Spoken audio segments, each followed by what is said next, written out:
Hello friends, आज हम लोग बात करने वाले हैं आपके गुलमोहर बुक के अगले चैप्टर के बारे में, जिसका टाइटल है द लिटिल मैकेनिक और इसके ऑथर हैं नेथानियल हॉथॉर्न। ये अमेरिका के मेजर ऑथर्स में से एक थे। इन्होंने एक नॉवेल लिखा है जिसका टाइटल है द स्कारलेट लेटर। इसे अमेरिकन लिटरेचर का एक मास्टरपीस समझा जाता है। इन्होंने कई सारे शॉर्ट स्टोरीज भी लिखे हैं। उन्हीं का एक कलेक्शन है ट्वाइस टोल्ड टेल्स। ये पूरी कहानी सर आइजैक न्यूटन के बारे में है। इसमें हमें बताया गया है कि वे बचपन में कैसे थे, उनका किस तरफ रुझान था और बड़े होने के बाद उन्होंने साइंस और टेक्नोलॉजी के फील्ड में अपना क्या योगदान दिया।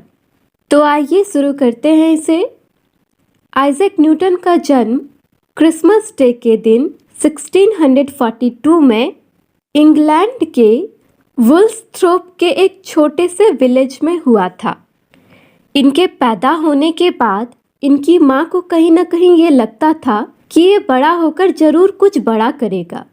उन्हें ये भी यकीन था कि आज तक उन सब के लिए जो मिस्ट्री बना हुआ था, उन सारे मिस्ट्री को उनका बेटा ही सॉल्व करेगा। जब आइजैक न्यूटन एक छोटे बच्चे थे, उसी वक्त उन्हें उनकी ग्रैंड माँ के पास छोड़ दिया गया और वे अपनी ग्रैंड माँ के साथ ही रहते थे। उनके पास ही वो पले बढ़े। उनकी ग्रैंड माँ न्यूटन से बहुत ज़्यादा प्यार करती थी, उनकी बहुत ज़्यादा देखभाल भी करती थी। और फिर जब वो थोड़े से बड़े हुए तो उन्हें स्कूल भेजना भी शुरू कर दिया। न्यूटन को बहुत ही छोटी उम्र से मैकेनिक्स में बहुत ज़्यादा इंटरेस्ट था। तो अब ये मैकेनिक्स क्या है? तो मैकेनिक्स में हम लोग इस बारे में पढ़ते हैं, इस बारे में जानते हैं कि मशीन्स कैसे बनाए जाते हैं, अलग अलग मशीन कैसे वर्क करते हैं। न्यूटन के पास औजारों का एक पूरा का पूरा सेट था जिसे उन्होंने खुद अपने हाथों से बनाया था। सारे टूल्स अलग अलग साइज़ के थे और वो अलग अलग चीज़ों को परफेक्टली काटने के लिए यूज़ किया जाता था। और इन्हीं टूल्स की मदद से आइजैक ने बहुत सारे अजीबोगरीब और यूज़फुल थिंग्स का इन्वेंशन किया। यानी वो बचपन से ही बहुत ज़्यादा स्किलफुल थे। उन्हें सारी चीज़ों को कीनली ऑब्जर्व करने में बहुत मज़ा आता था। आइजैक जब ऐसी ही अलग अलग वंडरफुल चीज़ों को बनाते थे तो उनके पड़ोसी बड़े गौर से उसे देखते थे और ढेर सारा तारीफ भी करते थे। और आइजैक की ग्रैंड माँ अपने पोते की तारीफ करते करते कभी भी थकती नहीं थी। वो हमेशा यही कहती थी कि आइजैक एक दिन बहुत ही अच्छा और बड़ा आदमी बनेगा। इसमें कोई शक नहीं है कि वो इस दुनिया में बहुत बड़ा काम करने के लिए आया है। और ये काफ़ी मज़ेदार बात थी कि उनके ग्रैंडमा से लेकर उनके पड़ोसी तक सारे लोग उनके बारे में अलग अलग अपनी राय देते थे। कुछ लोगों का ये मानना था कि आइजैक एक दिन बहुत ही बढ़िया कारपेंटर बनेगा और बहुत ही खूबसूरत फर्नीचर बनाएगा और उसे अमीर लोगों को बेच देगा। तो वहीं कुछ लोगों का ये भी मानना था कि वो एक दिन बहुत ही बढ़िया आर्किटेक्ट बनेगा, एकदम शानदार बिल्डिंग बनाएगा, चर्च भी बनाएगा और उस चर्च के टावर का एंड पॉइंट इतना हाई होगा जितना आज तक इंग्लैंड में कहीं बना ही ना हो। हद तो तब हो गई जब आइजैक की ग्रैंड माँ की एक फ्रेंड ने उन्हें ये सजेस्ट किया कि उन्हें अपने पोते को किसी क्लॉक मेकर के पास भेजना चाहिए अच्छी ट्रेनिंग के लिए, क्योंकि आइजैक जितने अच्छे मैकेनिक्स में थे उतने ही ज़्यादा अच्छे वो मैथमेटिक्स में भी थे। इस वजह से उन्हें लगता था कि वे क्लॉक मेकिंग बहुत ही आसानी से सीख पाएंगे। कुछ समय बाद आइजैक ने कुछ ऐसा कर दिया कि लोगों को तो यकीन ही हो गया कि वो बड़े होकर के एक क्लॉक मैन्युफैक्चरर ही बनेंगे, यानी वो बड़े होकर के घड़ी ही बनाएंगे। तो ऐसा क्या कर दिया था उन्होंने एक ऐसा क्लॉक बनाया जिसके बारे में आज तक किसी ने सुना भी नहीं था। ये क्लॉक विल और वेट पे काम नहीं करता था, बल्कि ये पानी के ड्रॉप्स पे काम करता था, यानी पानी की बूंदों पर। और ये घड़ी वुल्सथ्रोप के सारे लोगों के लिए बहुत ही ज़्यादा आश्चर्य की बात थी। इस वाटर क्लॉक के अलावा आइजैक ने सनडायल भी बनाया। अब उनकी ग्रैंड माँ को ये जानने में कभी कोई दिक्कत ही नहीं होती थी कि क्या समय हो रहा है। वाटर क्लॉक उनकी ग्रैंड माँ को शेड में यानी रात के टाइम पे समय बताता था और सनडायल सुबह के समय पे। आइजैक के पास एक बहुत ही वंडरफुल एबिलिटी थी कि वो छोटी छोटी चीज़ों से बहुत ही ज़्यादा नॉलेज ले लेते थे। जैसे मैं अगर आपसे पूछूं कि विंड की स्ट्रेंथ क्या है, यानी हवा कितनी तेज़ी से चल रही है, इसे बताने के लिए आप कौन से मेथड का यूज़ करोगे? आप कभी सोच भी नहीं सकते इस बच्चे ने कौन सा मेथड यूज़ किया था, वो भी एक ऐसी चीज़ को मापने के लिए जिसे हम देख नहीं सकते हैं, जो हर वक्त बदलता रहता है और जिसे कंट्रोल कर पाना किसी के वश की बात नहीं है। इतने सारे वर्ड्स आपके बुक में हवा के लिए यानी विंड के लिए यूज़ किया गया है।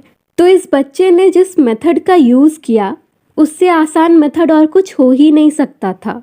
तो वे क्या करते थे कि हवा जिस डायरेक्शन में चल रही होती थी वो उसके ठीक ऑपोजिट डायरेक्शन में लॉन्ग जंप मारते थे। जैसे अगर हवा नॉर्थ टू साउथ चल रही है तो वो साउथ से नॉर्थ की तरफ कूदते थे और कूदने के बाद वो अपने जंप की लंबाई को मापते थे। और इन्हीं खेल खेल में आइजैक लगातार नेचर के सीक्रेट्स के बारे में सोचते रहते थे, उसके बारे में सर्च करते रहते थे। आइजैक की ग्रैंड माँ का जहाँ पे घर था उससे थोड़ी दूरी पर ही एक विंड मिल भी था जो नए टेक्नोलॉजी के आधार पर वर्क करता था। आइजैक लगभग हर रोज वहाँ पे जाते थे और घंटों वहाँ पे विंड मिल के अलग अलग पार्ट्स को एग्जामिन करते थे। और विंड मिल जब रेस्ट पे होता था यानी वो ऑपरेट नहीं कर रहा होता था तो आइजैक उसके इंटरनल चीज़ों के बारे में भी एग्जामिन करते थे। जब हवा मोशन में होती थी तो आइजैक विंड मिल के बड़े बड़े विंग्स को बड़े ध्यान से देखते थे कि वो किस तरह से रोटेट कर रहा है। और फिर मिल स्टोन के प्रोसेस को भी ये बड़े ही ध्यान से देखते थे, कैसे उसके हॉपर में ग्रेन्स को डाला जाता था और कैसे वो मिल स्टोन व्हीट को पीस करके उसे फाइन फ्लोर में कन्वर्ट कर देता था। यहाँ पे हॉपर का मतलब है मिल स्टोन का ओपनिंग वी शेप में हुआ करता था जिसमें व्हीट को डाला जाता था ताकि वो ग्राइंड होकर के आटे के रूप में बाहर आए। उनका तेज दिमाग सारी चीजों को बहुत ही डिटेल में ऑब्जर्व करता था। काफी टाइम तक विंडमिल के कंस्ट्रक्शन को, उसके वर्किंग को देखने के बाद आइजैक ने विंडमिल का एक मॉडल तैयार किया। ये बहुत ज़्यादा बड़ा नहीं था लेकिन तब भी इसमें उस बड़े वाले विंडमिल का हर एक पार्ट इन्वॉल्व था, यानी वो उस बड़े वाले विंडमिल का एक छोटा सा रूप था। इसके छोटे छोटे पंख लाइनन के बने हुए थे, तो जब भी हवा चलती थी ये बहुत ही तेज़ी से घूमना शुरू कर देता था। यहाँ तक कि आइजैक अगर अपने मुंह से एक फूंक मारते थे तो एक फूंक ही काफ़ी होती थी उसके सेल्स को मूवमेंट कराने के लिए। और सबसे ज़्यादा हैरान करने वाली बात ये थी कि अगर उसमें मुट्ठी भर गेहूं डाला जाए तो वो तुरंत ही महीन आटे में कन्वर्ट हो जाता था। आइजैक के आसपास के सारे लोग इस बात से बहुत ही ज़्यादा खुश थे कि आइजैक ने कैसे ये नया विंडमिल तैयार कर लिया। इससे ज़्यादा प्रिटी और वंडरफुल थिंग दुनिया में हो ही नहीं सकता था। आइजैक जैसे जैसे बड़े होते जा रहे थे वैसे वैसे उन्होंने ये पाया कि कुछ स्मॉल टॉयज़ जैसे विंडमिल के अलावे भी कई सारी चीज़ें हैं उनके दिमाग में जिसके ऊपर उन्हें वर्क करना चाहिए। अगर पूरे दिन उन्हें अकेला छोड़ दिया जाए तो वो या तो खुद में खोए रहते थे या फिर वो मैथमेटिक्स और नेचुरल फिलॉसफी यानी साइंस की किताबों में व्यस्त रहते थे। रातों में भी वो बड़ी ही उत्सुकता से सितारों को देखते थे और यही सोचते थे, क्या वो लोगों की भी अपनी दुनिया होगी, यानी उन सितारों की भी अपनी दुनिया होगी जैसी दुनिया हमारी है। वो सितारे हमसे कितने दूर होंगे और कौन सी ताकत उन्हें उनके जगह पर स्थिर रखती है। आइजैक की इसी क्यूरियोसिटी ने कई सारी डिस्कवरीज को जन्म दिया। यही पहले इंसान थे जिन्होंने लाइट के नेचर के बारे में हमें बताया। इससे पहले किसी को भी ये नहीं पता था कि सनशाइन किस चीज़ से बना हुआ था। इसके अलावे भी आप लोगों ने एक बहुत ही फेमस इंसिडेंट के बारे में भी सुना होगा कि एक बार न्यूटन एक एप्पल के पेड़ के नीचे बैठे हुए थे, तभी एक एप्पल आकर उनके सर पे गिर जाता है और इस इंसिडेंट के बाद वो ये सोचने के लिए मजबूर हो गए थे कि वो सेब नीचे ही क्यों आता है, ऊपर क्यों नहीं जाता। और इसी जानने की इच्छा की वजह से वो फोर्स ऑफ ग्रेविटेशन के बारे में खोज पाए। और एक बार जब इन्होंने इस ग्रेविटेशन के बारे में पता लगा लिया तो ये इनके लिए काफ़ी आसान हो गया कि स्टार्स और प्लैनेट से रिलेटेड ये नए नए लॉज को डेवलप कर पाए।